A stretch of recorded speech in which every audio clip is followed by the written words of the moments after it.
রাসূলের জামানায় জুহাইনা গোত্রের এক নারী, সে এক পুরুষের সাথে জিনাহ করেছে। জিনাহ করার কারণে ওই মহিলার গর্ভে বাচ্চাও এসে গেছে। এখন মহিলা, আল্লাহ তাআলা তাকে হেদায়েত দান করেছেন, ওই মহিলা তার ভুল বুঝতে পেরেছে। সাথে সাথে আল্লাহ রাসূলের দরবারে এসেছে, ইয়া রাসূলুল্লাহ, ইয়া হাবিবাল্লাহ, আমি তো গুনাহের কাজ করে ফেলেছি, আমি জিনা করেছি। শুধু জিনা করি নাই, জিনার করার কারণে আমার গর্ভে সন্তান এসে গেছে। ইয়া রাসূলুল্লাহ, ইয়া হাবিবাল্লাহ, আপনি আমার থেকে হদ নেন, আপনি আমার থেকে রজম মারেন। ইসলামের বিধান হলো যে কোন ব্যক্তি, বিবাহিত পুরুষ নারী যদি কেউ অবৈধ সম্পর্ক করে, জিনাহ করে, এটার বিধান হলো তার উপরে রজম মারা হবে, পাথর নিক্ষেপ করতে করতে ওই ব্যক্তিকে মেরে ফেলতে হবে। এটা ইসলামের শরীয়ত, ইসলামের বিধান। ওই মহিলা আল্লাহ রাসূলের কাছে আসছে, ইয়া রাসূলুল্লাহ, আমি তওবা করেছি, আর করব না, জিনাহের কাজ আর করব না, আপনি আমার থেকে রজম নেন, হদ নেন। আল্লাহ রাসূল ওই মহিলাকে বললেন যে তুমি তো এখন অন্তঃসত্ত্বা। তার পরিবারের সদস্যদেরকে ডাকাইলেন যে এই মহিলা, এই মেয়েটি যখন বাচ্চা প্রসব করবে, বাচ্চা প্রসব করার পরে তুমি তাকে আমার কাছে নিয়ে আসবে। মুহতারাম হাজিরিন, কিছুদিন পরে এই মহিলা, এই মেয়েটি বাচ্চা প্রসব করলো, তারপরে আল্লাহ রাসূলের দরবারে আসলো। আল্লাহ রাসূলের কাছ থেকে রজম চাইলো। মহিলার উদ্দেশ্য হলো যে শাস্তিটা যেন দুনিয়াতে হয়ে যায়, পরকালে যেন আল্লাহ তাআলা এই জিনার কারণে শাস্তি আর না দেয়। বিচার দুনিয়াতেই, পরকালে আর বিচার চাই না, পরকালে আর জাহান্নামে যেতে চাই না, দুনিয়াতেই বিচার হয়ে যায়।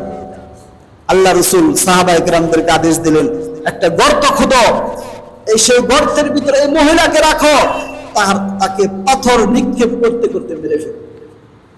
এই মহিলা পাথর নিক্ষেপ করতে করতে যখন এই মহিলা মারা গেল, আল্লাহর রাসূল এই মহিলার জানাজায় শরীক হলেন, নিজেই জানাজা পড়ালেন। হযরত ওমর রাদিয়াল্লাহু তাআলা আনহু আল্লাহর রাসূলকে বলতেছেন, ইয়া রাসূলুল্লাহ, ইয়া হাবিবাল্লাহ, আপনি এই জিনাকার, এই জিনা করেছে এমন মহিলার জানাজা আপনি পড়াইলেন? আপনি আল্লাহর রাসূল, আপনি এই জিনা করেছে যে তার গর্ভে সন্তান এসেছে, এমন মহিলার জানাজা আপনি পড়াইলেন? হযরত ওমর রাদিয়াল্লাহু তাআলা আনহু যখন এটা প্রশ্ন করলেন, আল্লাহ রাসূল বললেন, হে ওমর, তুমি জানো যে এই মহিলা যে তওবা করেছে, যে ইস্তিগফার পাঠ করেছে, এই মহিলার তওবাকে যদি মদিনার 70 জন মহিলার মাঝে বণ্টন করে দেওয়া হয়, তাহলেও তাদের তওবা এই মহিলার তওবার সমান হবে। সুবহানাল্লাহ। 70 জন মহিলার মাঝে যদি বণ্টন করে দেওয়া হয় এই মহিলার তওবাকে, তাহলে তাদের তওবা এই মহিলার তওবার সমান হবে। কেমন তওবা করেছে, নিজের জানকে দিয়ে দিয়েছে, যা শাস্তি হওয়ার দুনিয়াতে হোক, পরকালে আমি আর শাস্তি চাই। এই জন্য মুহতারাম হাজিরিন, আল্লাহ তাআলা বলেন, ইয়া আইয়ুহাল্লাযীনা আমানু তুবু ইলাল্লাহ তাওবাতান নাসুহা, হে লোক সকল, হে ঈমানদারগণ, তোমরা আল্লাহ তাআলার কাছে তওবা করো, তাওবাতান নাসুহা, বিশুদ্ধ তওবা। সকালে এক তওবা করলাম, বিকালে আবার ভুলে গেলাম, বিকালে তওবা করলাম, আবার সকালে ভুলে গেলাম, এইরকম যেন তওবা না হয়। তাওবাতান নাসুহা, এমন তওবা করবে যেটা বিশুদ্ধ তওবা হবে, সেই তওবার উপরে তোমরা অটল থাকবে।